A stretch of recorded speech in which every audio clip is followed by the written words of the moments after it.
বাবা, এই শাকিব খানও এত ভালো অভিনয় করে না এই জুলাই যোদ্ধাদের মতন।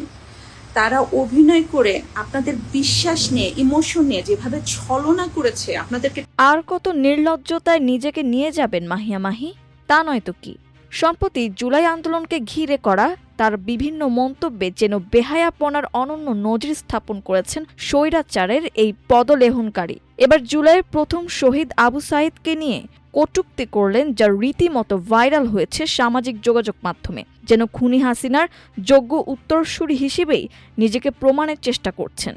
আমাদের দেশরত্ন জননেত্রী মাননীয় প্রধানমন্ত্রী শেখ হাসিনা, তিনি দলের জন্য যে ডিসিশন নেবেন সেটা দলের জন্য সর্বোচ্চ ভালোর জন্য ডিসিশন নেবেন, এই বিশ্বাস আমার অনেক আগে থেকেই ছিল এবং এখনো আছে।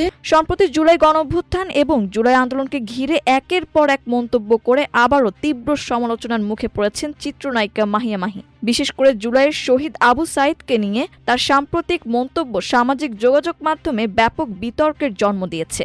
অনেকেই তার বক্তব্যকে শহীদ আবু সাঈদের আত্মত্যাগকে প্রশ্নবিদ্ধ করার চেষ্টা হিসেবে দেখছেন, যার ফলে নেট দুনিয়ায় শুরু হয়েছে তীব্র প্রতিক্রিয়া। ওমা, এখন দেখি সবাই আমাকেও গালি দিচ্ছে। সবাই না, যে ফালতু কিছু আছে না, যেগুলোর নাম রাখছে জুলাই যোদ্ধা, নিজেরাই নিজেদের নাম রাখছে জুলাই যোদ্ধা, এরা।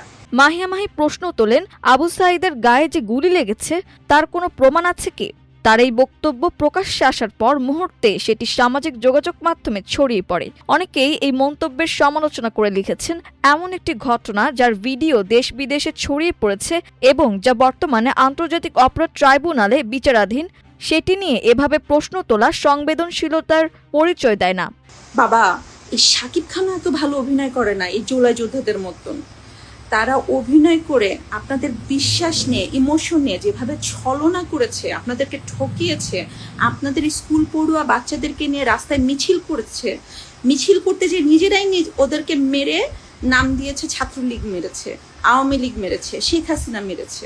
আবু সাঈদ হত্যা মামলার বিচার বর্তমানে আন্তর্জাতিক অপরাধ ট্রাইব্যুনালে চলছে। সম্প্রতি মামলার সূচনা বক্তব্যে চিফ প্রসিকিউটর মোহাম্মদ তাজুল ইসলাম বলেন, 2024 সালের 16 জুলাই বৈষম্য বিরোধী ছাত্র আন্দোলনের সময় রংপুরে পুলিশের গুলিতে নিহত হন বেগম রোকেয়া বিশ্ববিদ্যালয়ের শিক্ষার্থী আবু সাঈদ। আদালতে প্রসিকিউশনের পক্ষ থেকে ঘটনার ভিডিও উপস্থাপন করা হয়েছে। চিফ প্রসিকিউটরের বক্তব্যে উঠে আসে, পুলিশের লাঠি চার্জে আহত হওয়ার পরও আবু সাঈদ বুক চিতিয়ে দাঁড়িয়েছিলেন এবং পরে তাকে লক্ষ্য করে গুলি চালানো হয়।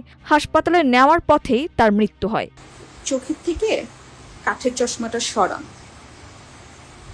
এদেরকে বিতাড়িত করেন। এদিকে আদালতে আবু সাঈদকে গুলি করার ভিডিও প্রদর্শনের সময় তার বাবা মকবুল হোসেন আবেগাপ্লুত হয়ে পড়েন। মামলায় ইতোমধ্যে আনুষ্ঠানিক অভিযোগ গঠন করা হয়েছে এবং সাক্ষ্য গ্রহণও শুরু হয়েছে, ফলে বিষয়টি এখন বিচারাধীন। মাহিয়া মাহিকে ঘিরে বিতর্ক অবশ্য এটি প্রথম নয়। জুলাই আন্দোলনকে কেন্দ্র করে তার বিভিন্ন বক্তব্য আগেও সামাজিক যোগাযোগ মাধ্যমে সমালোচনার জন্ম দিয়েছিল। এসব মন্তব্যের জেরে সম্প্রতি রাষ্ট্র সংলাপ ফোরামের পক্ষ থেকে রাজধানীর শাহবাগ থানায় একটি সাধারণ ডায়েরি করা হয়। ওই জিডিতে মাহিয়া মাহির বিরুদ্ধে জুলাই আন্দোলনে অংশ নেওয়া ব্যক্তি ও সংগঠনগুলোকে নিয়ে ব্যঙ্গাত্মক মন্তব্য করার অভিযোগ আনা হয়েছে। তবে এখন ধরাছোঁয়ার বাইরে আওয়ামী বয়ান উৎপাতকারী এই চিত্রনায়িকা। সবাই ভালো থাকবেন, সুস্থ থাকবেন। জয় বাংলা, জয় বঙ্গবন্ধু। মাল্টিমিডিয়া ডেস্ক, আমার দেশ।